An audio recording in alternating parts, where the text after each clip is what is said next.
ముఖ్యంగా ఈ రాష్ట్రంలో ఉన్న నిరుద్యోగులంతా కూడా మొన్న ముఖ్యమంత్రి మాట్లాడిన తీరుపైన చాలా విస్మయం వ్యక్తం చేస్తూ ఉన్నారు. మొన్న అక్కడ 2 రోజుల క్రితం రాష్ట్ర ముఖ్యమంత్రి వర్యులు రేవంత్ రెడ్డి గారు డిఎస్సి 24 పరీక్షా ఫలితాల సందర్భంగా రాష్ట్ర సచివాలయంలో వారు మాట్లాడిన తీరు అంటే ఈ రాష్ట్రానికి ముఖ్యమంత్రి గౌరవప్రదమైన పదవి, రాజ్యాంగబద్ధమైన పదవిలో ఉండి కూడా పరిపాలన మీద పట్టు లేదు కాబట్టి ఆయనకి ఎప్పుడు ఏం మాట్లాడానో గుర్తుకొస్తలేవు సమయానికి.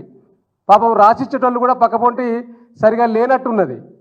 లేకపోవడం వల్లనే మొన్న డిఎస్సి ఫలితాల సందర్భంగా త్వరలో గ్రూప్ 1 ఫలితాలు అవి కూడా నిరుద్యోగ పట్టభద్రులందరికీ బ్రహ్మాండంగా గ్రూప్ 1 ఉద్యోగాలు ఇచ్చుకుంటామని మొన్న ప్రకటించారు. అసలు ఆశాస్పదం ఏంటంటే గ్రూప్ 1 పరీక్షలే పూర్తి స్థాయిలో కంప్లీట్ కాలేదు. ఈ నెల 21 నుంచి 27 వరకు గ్రూప్ 1 మెయిన్స్ పరీక్షలు నిర్వహించబోతా ఉన్నది రాష్ట్ర ప్రభుత్వం. మరి మొన్న ముఖ్యమంత్రి గారు ఏం మాట్లాడతాడు? గ్రూప్ 1 పరీక్షా ఫలితాలు త్వరలో ఇస్తామని చెప్తాడు. అంటే ఆయనకు మతి ఉన్నట్ట, మతి లేనట్ట? తిట్లు మాత్రం సమయానికి గుర్తొస్తాయి, కానీ పరిపాలన మీద పట్టు లేకపోవడం వల్ల ఎప్పుడు ఏం మాట్లాడన్నో ఈ ముఖ్యమంత్రి గారికి తెలుస్తలేదు.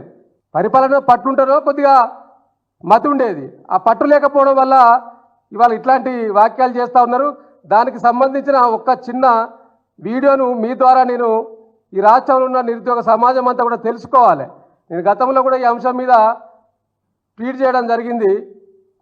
అయినా కూడా మీ ద్వారా ఈ రాష్ట్రంలో ఉన్న నిరుద్యోగ సమాజానికి అందరికీ కూడా తెలవాలి కాబట్టి వారు ఏం మాట్లాడిండు రాష్ట్ర సచివాలయంలో గ్రూప్ 1 ఫలితాలను కూడా ప్రకటించి వందలాది మంది తెలంగాణ పట్టభద్రులను గ్రూప్ 1 అధికారులుగా నియమించడం ద్వారా తెలంగాణ పునర్నిర్మాణంలో వాళ్ళని కూడా భాగస్వాములు చేయాలనుకుంటున్నాము. అంటే ఆలోచించండి ఒకసారి. త్వరలోనే గ్రూప్ 1 ఫలితాలు. దీనివల్ల నాకు ఆ రోజు నుంచి వెళ్ళి గ్రూప్ 1, గ్రూప్ 2, గ్రూప్ 3 ప్రిపేర్ అయ్యే ప్రతి ఒక్క నిరుద్యోగి అన్న ముఖ్యమంత్రి ఇట్లా మాట్లాడిండు, మీరు మాట్లాడాలి మా పక్షాన.